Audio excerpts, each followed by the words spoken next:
बहू भी बेटी जैसी होती है। सरला जी के पास बहू स्वाति अपने बच्चे को देते हुए कहती है, मम्मी जी, आप बाबू को संभाल लेंगी ना? यदि आप कहें तो मैं ना जाऊं। तब सरला जी कहती हैं, अरे स्वाति, कैसी बात कर रही हो? मैं बाबू का अच्छे से ख्याल रखूंगी। अभी बाहर ठंड है, इसलिए अपने बाबू को नहीं भेज रही हूँ तेरे साथ। और तू बिल्कुल फिक्र ना कर, आराम से जा। यहाँ मैं और तेरे बाबा हैं, सब देख लेंगे। फिर थोड़ी देर बाद गाड़ी की आवाज आती है और सुमित भी आ जाता है। सुमित कहता है, जल्दी करो स्वाति, हम लेट हो रहे हैं। सुमित के इतना कहते ही वह सरला के पास बाबू की दूध वाली बोतल, कपड़े और उसकी जरूरी चीजें सब रखती हैं। तो सरला जी प्यार से सिर पर हाथ फेरते हुए कहती है, अरे स्वाति, मैं सब कर लूंगी, मुझे भी सब पता है कैसे बाबू का ध्यान रखना है। हाँ हाँ मम्मी जी, मैं भी चाहती हूँ कि आपको अभी की कम से कम परेशानी हो। यह कहकर पैर छूकर बाहर निकल जाती है।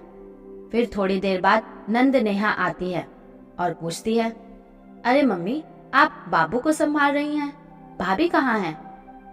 फिर सरला जी बताती है कि सुमित और स्वाति एक शादी में गए हैं। वो कितने दिनों से नहीं गई, इसलिए सोचा उसको भेज दूं तो उसे अच्छा लगेगा। ये अच्छा है मम्मी, छोटे बच्चे को आप संभालें और भाभी आराम से घूमे, ये भी कोई बात हुई? तू कैसी बातें कर रही है बेटा? अगर मैं अपने पोते को संभाल रही हूँ तो तुझे क्या दिक्कत है? तू ये सब क्यों सोच रही है? तुझे खुश होकर बाबू को मेरे साथ संभालना चाहिए, और तू ये बातें करने बैठ गई। और सुना, क्या हाल चाल है? मम्मी, मेरे यहाँ तो सब बढ़िया है, पर यहाँ मुझे कुछ सही नहीं लग रहा है। आप भाभी को बहुत छूट दे रही हो, देखना एक दिन सर पर नाचेगी। अरे तू कैसी बहकी बहकी बातें कर रही है? स्वाति शादी में गई है, ना कि कहीं घूमने, और वह शादी के बाद कहीं घूमने तक नहीं जा पाई। अब भी मैं उस पर पाबंदी रखूं? अगर तेरी सास तेरे साथ भी ऐसा करे तो तुझे अच्छा लगेगा?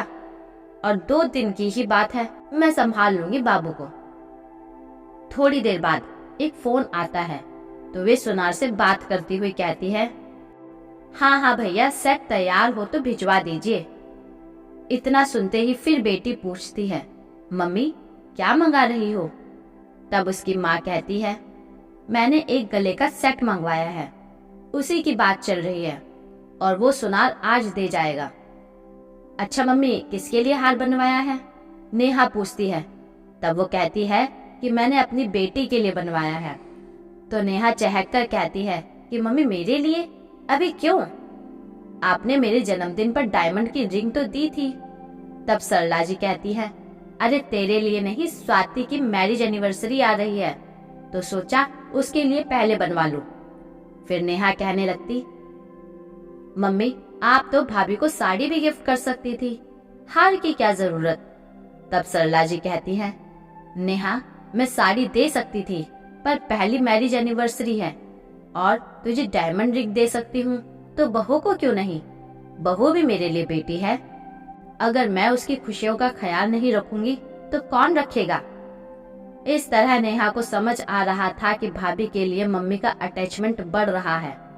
तब वह तुनक कर कहती है, अब तो मम्मी को भाभी ही प्यारी हो गई, जो उसके लिए इतना सोच रही हो। बेटी की जगह भी ले ली, आखिर हो भी क्यों ना, आखिर बहू सेवा जो करती है। तब सरला जी भी डांटते हुए कहती है, अब बहुत हुआ नेहा, अब मैं स्वाति के खिलाफ एक शब्द नहीं सुनूंगी। फिर सवाल जवाब करते हुए कहती है, मम्मी, बहुत सर चढ़ाओ, फिर कुछ बुराई न बताना। फिर क्या था? सरला जी ने पूछा, तू आखिर चाहती क्या है? मैं और तेरी भाभी एक होकर ना रहें? मैं दुखी रहूं और उसे दुखी करूं? बस तू जब भी आए मैं अपनी दुख भरी कहानी का पिटारा खोलकर तेरे सामने बैठ जाऊं, तभी तुझे सुकून मिलेगा। तू नहीं चाहती क्या तेरी माँ और भाभी खुश रहें? क्या ऐसे तेरी नंद तेरी सास को भड़काती है? नहीं माँ, मेरे साथ ऐसा नहीं होता। अगर तेरे साथ नहीं होता तो तू कैसे सोच सकती है? बहू का दर्द तुम क्यों नहीं समझती? तू भी एक बहू है। अगर तेरे साथ ऐसा हो तो क्या तुझे अच्छा लगेगा? नहीं ना। नेहा बेटा, तू अपनी सोच बदल, फिर देखना कि तुझे भी कितना अच्छा लगेगा, साथ ही खुशी मिलेगी। तब नेहा को समझ आता है कि उसकी कितनी गलत सोच थी, जो एक बहू होकर भी बहू का दर्द नहीं समझ रही थी। अब उसे समझ आया कि बहू भी बेटी से बढ़कर हो सकती है। इस तरह अपनी माँ के साथ रहकर भतीजे की देखभाल की और भाभी के प्रति भी मन के भाव बदल गए। दोस्तों, जब बेटी बहू बनती है तो अपनी भाभी के प्रति भावना क्यों बदल जाती है? वह स्वयं उस जगह पर रखकर क्यों नहीं सोचती? आखिर वह भी बहू है, उसे बहू का दर्द दिखना चाहिए, ना कि उससे चिढ़े। अगर बेटी को माँ से प्यार मिले तो उसे अच्छा लगता है, लेकिन वही उसकी माँ भाभी को वैसा ही प्यार दे तो बेटी को चिढ़ होती है। क्यों? वह बहू होकर बहू का दर्द क्यों नहीं महसूस करती? आज भी ये भावना नंद भाभी के रिश्ते में कहीं ना कहीं देखने को मिलती है। इसी कारण बहू को माँ जैसा प्यार नहीं मिलता, क्योंकि सास के मन में कड़वाहट भाव भरे जाने के कारण बहू ये दर्द सहती है। उसके प्रति काम करने का भार डालना और कहीं आने जाने की आजादी पर रोक टोक ही बहू का दर्द बन जाता है। ये ही हमारे समाज की मानसिकता के चलते बहू पर बेड़ियां बांध दी जाती हैं। तो दोस्तों, अगर ये स्टोरी पसंद आए तो प्लीज सब्सक्राइब और ये बहुत अच्छी वीडियो भी जरूर देखिए।